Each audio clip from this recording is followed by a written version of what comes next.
Hello Virgo, this is Victoria and I'm here with your July tarot forecast. As always, we'll be looking at your love life, your career and workspace, and we'll get you guidance on how to utilize the power of the month of July, the energy that is around you.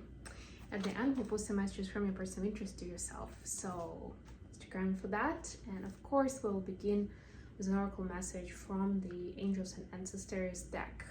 There's a quick theme, quick guidance overall. While I'm shuffling, a quick reminder that this reading is for Sun, Moon, and Rising Virgo. So if you're checking this for your sun sign, please check out videos for other placements as well. And of course, don't forget to like the video, leave your comment. If you're new, please subscribe, and also check out the description box for more content and services. All right, with all that said, let's see what we got for you, Virgo. Direction Guardian, choose your path. Very interesting. So I get with this message that you will be shown certain glimpses of possible future and different paths, different timelines, basically, that you can choose. That's the word we like to use in the metaphysical, in the esoteric world. So you'll kind of see how these choices will impact your future life, right? And they may be quite tempting.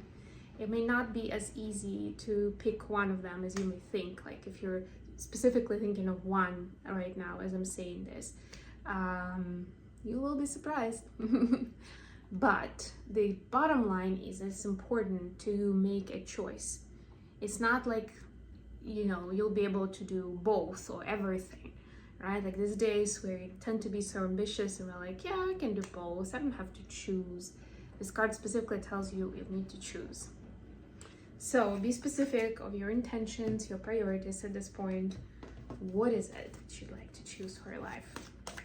Doesn't mean that the rest of the stuff is never going to happen, but it means that it's not going to happen all at once. So what do you want to focus on right now?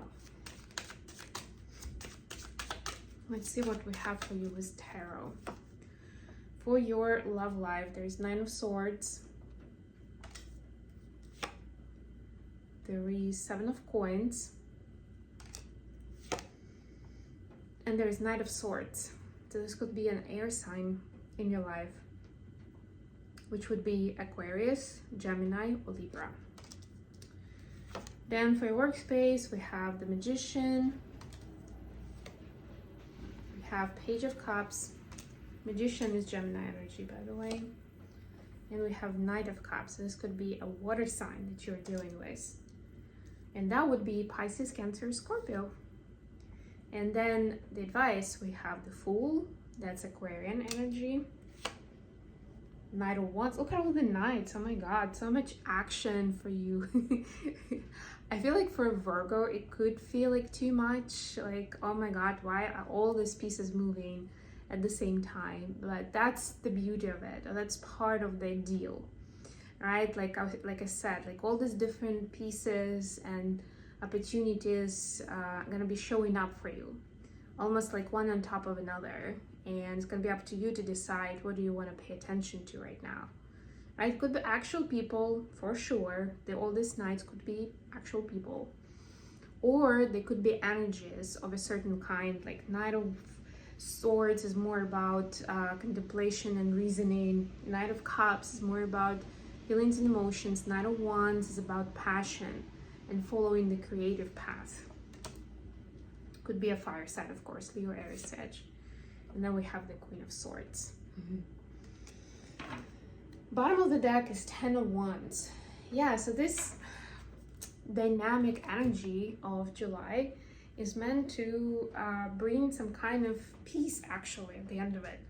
So on the other side of it, there's going to be peace and clarity, and that's important because you've been through a lot lately, right? Like it's like all these burdens that have been pulling you down, and some of them you knew, basically, you just for one or another reason kept it in your life. With other stuff, you didn't even realize how hard it was weighing you down. It was so much harder to walk, to live your life, to do what you love doing. So this is the end of that cycle.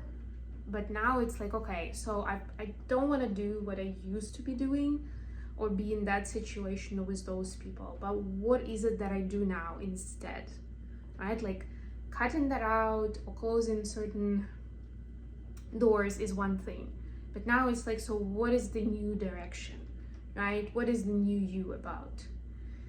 That's the question. Now, all those questions are coming to you over and over, and they are giving you some anxiety, some unrest, could be keeping you up at night, right? And you're like, wow. And you're a person of planning, you're a person of process. Sorry about that, guys, something happened to the phone. But before it turned off, I was saying that the routine that you're used to is now put in question. And a lot of it is put in question by you yourself, because I'm seeing you in this Knight of Swords energy. It could be, of course, somebody else. Take it how it resonates. If you have someone next to you just asking you all those uncomfortable questions, and you're like, well, with this person, and they're like, so why are you spending that much time with them? Or why don't you say no to that thing that they're asking you to do that you're so uncomfortable, right? And it seems simple, but it triggers you, right? Like this energy is part of the trigger of like making you feel very uncomfortable. So this in general could be quite an uncomfortable time, but it is because you are embracing the new energy or choosing a new direction in life, and that could be uncomfortable. For a few of you, I'm hearing that that particular relationship with the Knight of Swords in your life is being put in question, and you're asking yourself, like, are we still solid with that person? Do I still want to have them in my life? Or based on the recent discoveries, actually not so much. In the career space, you have the Magician, the Page of Cups, and the Knight of Cups. First of all, there is a progression between Page and Knight here. There could be people around you that are overly emotional, or you don't want to hurt their feelings. There's definitely something here about feelings. But more than anything, this is about you embracing your power, where you don't need to walk around people on eggshells. You can stand in your energy, and even if you're having uncomfortable conversations that you feel will be hurting their feelings, you can still have those, right? But come at it in a different energy, in a compassionate way, in a kind way. And I mean, not just on the surface, but really prepare your energy that way. There are ways to ground yourself to the point where you can find common language with people, even if they're not on your level emotionally, generally, right? You can still deliver the message, the news, the questions in a way that they will understand and not become reactive to it. For those who are unfamiliar with the lingo, reactive means that the person just, essentially gets triggered and goes into their emotions. They become angry or upset or shocked or jealous, and they sort of like reaction a lot of times looks like an attack, like in terms of fight or flight, it's like the fight response, but there could be also a flight response actually. So it may not always be very obvious for you to put this situation into that category, but just know that that's also a reactive response. If somebody just like walks out on you saying something, slams the door, it's also reactive. Even if they don't do the drama, if it's just like this silent treatment is one of those as well, by the way. Advice. We have the Fool, the Knight of Wands, and the Queen of Swords. Yes, so lots of strong energies, I would say. Don't cut people off or some kind of habits of your life without first considering, have you given it enough time and patience? Have you been open-minded of whether it's gonna work for you, right? Like maybe you've tried something new for yourself in health and wellness, or you've tried a relationship with someone who's not usually your type, and like a week later you're like, nope, that's not working for me, that's not me, I'm not happy, right? But then before you do it, before you decide to stop the experiment, ask yourself, have you given it enough time? Have you given it enough patience and diligence? Have you been open-minded? right? And maybe give it more time. That's what I'm hearing for you. Usually Virgos are very good at persevering in something, being disciplined. But as any human being will like seeing results, positive results, to be able to have that motivation to continue with something that is somehow challenging. So, what else? Now we're gonna pull some messages from your person of interest to yourself. Let's see. What do we have for Virgo? What is Virgo supposed to know?